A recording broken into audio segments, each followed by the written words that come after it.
দেখিছে যে আমি দলমুখ চাৰিআলিত ইতিমধ্যে হিমন্ত বিশ্ব শৰ্মা প্ৰতিকৃতি দাহ কৰিছোঁ। ইয়াত অসমত যেনেকৈ তেওঁলোকে বিহাৰী দিৱস পতাৰ যি যুঁজা চলাইছে ইয়াক লৈ পিনে আমি তীব্ৰ প্ৰতিবাদ কৰিছোঁ। আৰু গোটেই অসমত আমি কোনো কাৰণতে কোনো মূল্যৰ বিনিময়ত আমি বিহাৰী দিৱস পাতিবলৈ নিদিওঁ। অসমত অসম দিৱস পাতক। যিখন চৰকাৰে অসম দিৱস আজিলৈকে ভালদৰে পাতিব পৰা নাই তেওঁলোকে আকৌ অসমত আহি পিনি বিহাৰ দিৱস পাতিবলৈ আহিছে। তেওঁলোকে কেলে অসম দিৱসটো বিহাৰত পাতি দেখুৱাওক। যদি তেওঁলোকৰ হতাহক আছে তেওঁলোকে অসম দিৱসটো বিহাৰত পাতি দেখাওক। আৰু যেতিয়ালৈকে নোৱাৰে তেতিয়ালৈকে আমি অসমত কোনো কাৰণতে আমি বিহাৰ দিৱস পাতিবলৈ নিদিওঁ। আৰু ইয়াৰ কাৰণে যদি বিহাৰ দিৱস পতা লৈ পিনি ইয়াত যদি অসমৰ উত্তপ্ত পৰিস্থিতিৰ সৃষ্টি হয় তাৰ কাৰণে কিন্তু এই বিজেপি চৰকাৰখনে জগৰীয়া হ'ব। ধন্যবাদ।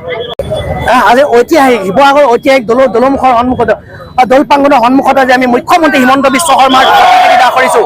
এই প্ৰতিকৃতি দাহৰ যোগেদি মুখ্যমন্ত্ৰী হিমন্ত বিশ্ব শৰ্মাক সকীয়াই দিছোঁ যে অসমত কি এই বিহাৰী দিৱস পাতিবলৈ তুমি অনুমতি প্ৰদান কৰিছা। আচলতে বিহাৰী দিৱস পাতিবলৈ ওচৰত নিদিয়া মুখ্যমন্ত্ৰী হিমন্ত বিশ্ব শৰ্মাক আমি সকীয়াই দিছোঁ যাতে অসমত বিহাৰী দিৱস কোনো পৰ্যায়ত পাতিবলৈ নিদিয়ে। আৰু এই কোন হৰেণ ফুকন, কোন এই সঞ্জয় কিষাণে এওঁলোকক তেল মাৰিবৰ বাবে আচলতে হিন্দী ভাষীৰ ভোট গ্ৰহণ কৰিব ভোট ল'বৰ বাবে মুখ্যমন্ত্ৰী হিমন্ত বিশ্ব শৰ্মাই দিল্লী ওলোৱাৰ ওচৰত তেল মাৰিবৰ বাবে মুখ্যমন্ত্ৰী হিমন্ত বিশ্ব শৰ্মাই অসমত বিহাৰী দিৱস পাতিবলৈ আহিছে। অসম দিৱসটো সোনকালে ভালকৈ তেওঁলোকে পাতিব নিবিচাৰে, কিন্তু বিহাৰী দিৱসটো পাতিবলৈ মুখ্যমন্ত্ৰী হিমন্ত বিশ্ব শৰ্মা নিজেই তৎপৰ হৈ পৰিছে। গতিকে মুখ্যমন্ত্ৰী হিমন্ত বিশ্ব শৰ্মাই সকীয়াই দিছোঁ কেনেবাকৈ যদি অসমত বিহাৰী দিৱস পাতিবলৈ হয় তেনেহ'লে কিন্তু অসম ৰক্তাক্ত হ'ব, পুনৰ আকৌ শৰাইঘাটৰ ৰণ হ'ব। এই কথা কিন্তু মুখ্যমন্ত্ৰী হিমন্ত বিশ্ব শৰ্মাই ইয়াত সকীয়াই দিছোঁ। আমি বিজেপিৰ এই আংগু পাংগুবিলাকক আমি সকীয়াই দিছোঁ।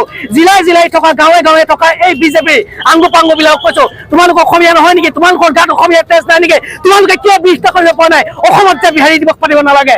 গতিকে লৈ পেলাই কেৱল দিল্লী বলাৰ তেল মাৰিবৰ বাবে হিন্দী ভাষীৰ ভোট গ্ৰহণ কৰিবৰ বাবে অসমীয়া জাতীয়তাবাদ তেওঁলোকে ভাগ ভাগ কৰিব বিচাৰিছে। অসমীয়াক নিষেধ কৰাৰ এটা কৌশল ৰচনা কৰিছে।